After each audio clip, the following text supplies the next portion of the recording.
बहुत बहुत स्वागत है दोस्तों। आज हम पढ़ेंगे मेंसुरेशन 2D के 25वें नंबर वीडियो के बारे में। तो आइए दोस्तों, जैसे क्वेश्चन है, यदि एक समचतुर्भुज का परिमाप 40 सेंटीमीटर दिया हुआ, यदि इसमें एक विकर्ण की लंबाई 12 सेंटीमीटर है तो समचतुर्भुज का क्षेत्रफल क्या होगा। तो सबसे पहले दोस्तों हम जानते हैं समचतुर्भुज का परिमाप होता है फॉर्मूला 4a, जिसका मान दिया हुआ है 40। तो इस तरह दोस्तों 4a का मान निकाल लीजिए। 4a बराबर 40, तो a बराबर हो जाएगा 40/4 यानी 10 सेंटीमीटर। इस तरह दोस्तों समचतुर्भुज का क्षेत्रफल का फॉर्मूला होता है दोस्तों 1/2 इंटू d1 इंटू d2, जिसमें एक विकर्ण की लंबाई दिया हुआ है 12 सेंटीमीटर। तो दूसरा पूछ रहा है तो 1/2 गुने d1 दिया हुआ है कितना 12 सेंटीमीटर। ठीक है दोस्तों, तो 12 ये वाला आपको हो गया 12। जी हाँ दोस्तों, जो कि ये वाला आपको हो गया एक 12 हो गया, नीचे वाला एक दिया हुआ है भुजा 10। तो इस तरह दोस्तों 10 12, तो 2 5 10, 2 6 12।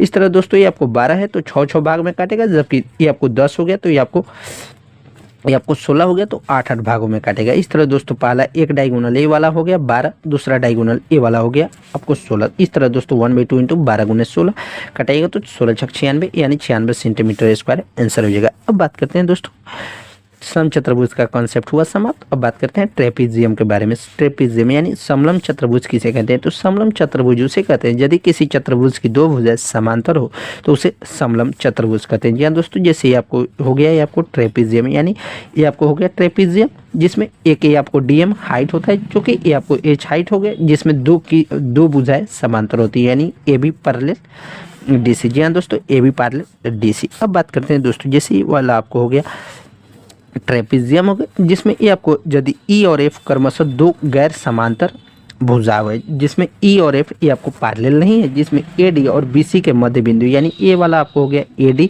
और ये आपको हो गया बी सी के अगर मध्य बिंदु ई और एफ है तो इसका फॉर्मूला ए वाला होता है दोस्तों इसका और प्लस इसका, यानी D C 1/2 into A B plus D C by 2। जी हाँ दोस्तों, 1/2 हाफ होता है, A B plus D C के बराबर हाफ होता है, जो कि ये आपको थ्योरी है। इस थ्योरी को आप आसानी से याद कर लीजिएगा। उसी तरह दोस्तों ये वाला आपको नेक्स्ट कॉन्सेप्ट में, जैसे आपको ए बी सी डी ये आपको ट्रेपेजियम हो गया, तो जिसमें ये आपको ई एफ एक मिड पॉइंट हो गया, जो कि ई एफ एक मिड पॉइंट हो गया। जी हाँ दोस्तों, जो कि मध्य बिंदु, जिसमें ए ई यानी ए डी को दो भाग में बांट रहा है, यानी एम एन को दो भाग में बांट रहा है। ए ई का मान हो गया एम, ई डी का मान हो गया एन, जबकि बी एफ का मान हो गया एम, वहीं एफ एन का मान हो गया एफ सी का मान हो गया एन। तो इस तरह दोस्तों इसका इस तरह और इसका इस तरह करके आप आसानी से ई एफ का मान अगर निकालना हो, यानी मिड पॉइंट का मान निकालना हो, तो एम प्लस ए और एन प्लस बी और बाई एम प्लस एन, इस तरह दोस्तों आप आसानी से निकाल सकते हैं। उसी तरह दोस्तों ये वाला कॉन्सेप्ट है, इस कॉन्सेप्ट को भी आप आसानी से याद